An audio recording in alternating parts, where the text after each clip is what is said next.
Bengaluru central ಜೈಲಲ್ಲಿ ರಾಜಾತಿಥ್ಯ case ಸಂಬಂಧ ಸರ್ಕಾರದ ವಿರುದ್ಧ ಬಿಜೆಪಿ ನಾಯಕರು ಪ್ರತಿಭಟನೆಯನ್ನ ಮಾಡ್ತಾ ಇದ್ದಾರೆ. ಸಿಎಂ ಮನೆಯತ್ತ ಬಂದ್ರು. ಬಿಜೆಪಿ ನಾಯಕರು ಮುತ್ತಿಗೆ ಪ್ರಯತ್ನ ಮಾಡಬೇಕು ಅಂತ ಪ್ಲಾನ್ ಮಾಡ್ಕೊಂಡು ಬಂದಿದ್ರು. ಆದ್ರೆ ಅದಕ್ಕೆ ಪೊಲೀಸರು ಅವಕಾಶ ಕೊಟ್ಟಿಲ್ಲ. ಬಿಜೆಪಿಯವರು ಬರ್ತಾ ಇದ್ದಂಗೆ ಸಿಎಂ ಮನೆ ಹತ್ರ ಅವರನ್ನ ವಶಕ್ಕೆ ಪಡೆಯಲಾಗಿದೆ. ಸಿಎಂ ಅಧಿಕೃತ ನಿವಾಸಕ್ಕೆ ಮುತ್ತಿಗೆ ಹಾಕಬೇಕು ಅಂತ ಹೇಳಿ ಪ್ಲಾನ್ ಮಾಡ್ಕೊಂಡು ಬಂದಿದ್ರು. ಪ್ರಯತ್ನನೂ ಪಟ್ಟರು. ಸಿಎಂ ಮನೆ ಹತ್ರ ಭಾರೀ ಬಂದೋಬಸ್ತ್ ಅನ್ನ ಕೈಗೊಳ್ಳಲಾಗಿತ್ತು. ಎಲ್ಲರನ್ನೂ ವಶಕ್ಕೆ ಪಡೆದು ಪೊಲೀಸರು ಕರ್ಕೊಂಡು ಹೋಗಿದ್ದಾರೆ.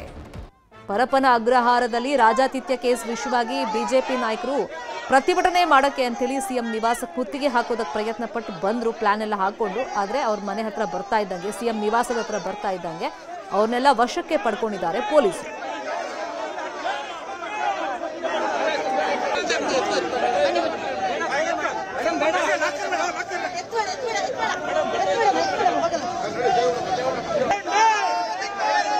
ಕರ್ನಾಟಕ ರಾಜ್ಯದಲ್ಲಿ ಕಾಂಗ್ರೆಸ್ ಸರ್ಕಾರ ಬಂದಾಗಿನಿಂದ ಪರಪ್ಪನ ಅಗ್ರಹಾರ ಇರಬಹುದು, ನಮ್ಮ ರಾಜ್ಯದ ಜೈಲುಗಳು ಒಂದ್ ರೀತಿ ನೈಟ್ ಕ್ಲಬ್ ಆಗಿ, ಎಂಟರ್ಟೈನ್ಮೆಂಟ್ ಕ್ಲಬ್ ಆಗಿ ಪರಿವರ್ತನೆ ಆಗಿದೆ. ಟೆರರಿಸ್ಟ್ಗಳಿರ್ಬೋದು, ISI ಏಜೆಂಟ್ಗಳಿರ್ಬೋದು, ಅಥವಾ ಮುಸ್ಲಿಂ ರಾಡಿಕಲ್ಸ್ ಅಂತ ಕರಿತೀರಿ, ಇವರೆಲ್ಲರಿಗೂ ಸಹ ಪರಪ್ಪನ ಅಗ್ರಹಾರ ಒಂದ್ ರೀತಿ ಎಂಟರ್ಟೈನ್ಮೆಂಟ್ ಕ್ಲಬ್ ಆಗಿದೆ. ಇಂಥ ದೇಶದ್ರೋಹಿಗಳಿಗೆ ಟಿವಿ ವ್ಯವಸ್ಥೆ ಇರಬಹುದು, ಮೊಬೈಲ್ ಫೋನಿನ ವ್ಯವಸ್ಥೆ ಇರಬಹುದು, ಗುಂಡು ತುಂಡುಗಳ ವ್ಯವಸ್ಥೆನ ಮಾಡುವಂತದ್ದಾಗ್ಲಿ ಎಲ್ಲವೂ ಕೂಡ ಬಹಳ ಸರಾಗವಾಗಿ ಪರಪ್ಪನ ಅಗ್ರಹಾರ ಜೈಲಿನಲ್ಲಿ ನಡೀತಾ ಇದೆ. ಈ ಕಾಂಗ್ರೆಸ್ ಸರ್ಕಾರದ ಕುಮ್ಮಕ್ಕಿನಿಂದನೇ ಈ ರೀತಿ ದೇಶದ್ರೋಹಿಗಳಿಗೆ ಈ ರೀತಿ ಒಂದು ಐಷಾರಾಮಿ ವ್ಯವಸ್ಥೆಗಳನ್ನ ಪರಪ್ಪ ಅಗ್ರಹಾರ ಜೈಲಲ್ಲಿ ಮಾಡಿರುವಂತದ್ದು. ರಾಜ್ಯದಲ್ಲಿ ಯಾವ ರೀತಿ ಕರ್ನಾಟಕದ ಜೈಲುಗಳು ಭಯೋತ್ಪಾದಕರಿಗೆ ಸ್ವರ್ಗ.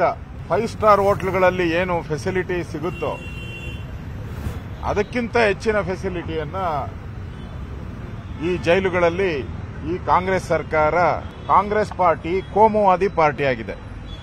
ದೇಶದ ಮೇಲೆ ಬಾಂಬ್ ಹಾಕುವಂಥವರು, ದೇಶದಲ್ಲಿ ಹಿಂದೂಗಳನ್ನ ಕೊಲೆ ಮಾಡತಕ್ಕಂಥವರು, ದೇಶವನ್ನ ವಿಭಜನೆ ಮಾಡತಕ್ಕಂಥ ಯಾವ ಸಂಸ್ಥೆಗಳಿದೆ, ಪಾಕಿಸ್ತಾನದ ಸಂಸ್ಥೆಗಳು, ಅವರಿಗೆ ಕಳೆದ 2.5 ವರ್ಷದಿಂದನೂ ಕೂಡ ಇಲ್ಲಿ ರಾಜಾತಿಥ್ಯವನ್ನ ಕೊಡ್ತಾ ಇದ್ದಾರೆ.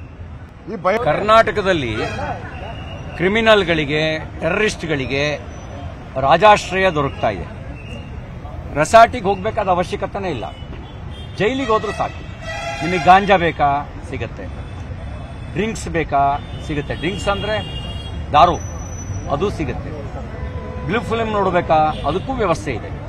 ಮೊಬೈಲ್ನಲ್ಲಿ ಮಾತಾಡಬೇಕಾ, ಅದಕ್ಕೂ ವ್ಯವಸ್ಥೆ ಇದೆ. ನಾಚಿಕೆ ಆಗಬೇಕಲ್ಲ ಇವರಿಗೆ. ಟೆರರಿಸ್ಟ್ ಕೈಲಿ, ಅವನವನ ಸಕೀಲ್ ಮನ್ನಾ ಅನ್ನೋನು ಒಬ್ಬ ಟೆರರಿಸ್ಟ್, ಅವನ ಕೈಗೆ ಮೊಬೈಲ್ ಸಿಗುತ್ತೆ ಅಂದ್ರೆ ದೇಶದ್ರೋಹದ ಚಟುವಟಿಕೆಯಾಗಿ ರಾಜಾಶ್ರಯ ಸಿಗ್ತಾ ಇದೆ ಅಂತ ಅರ್ಥ.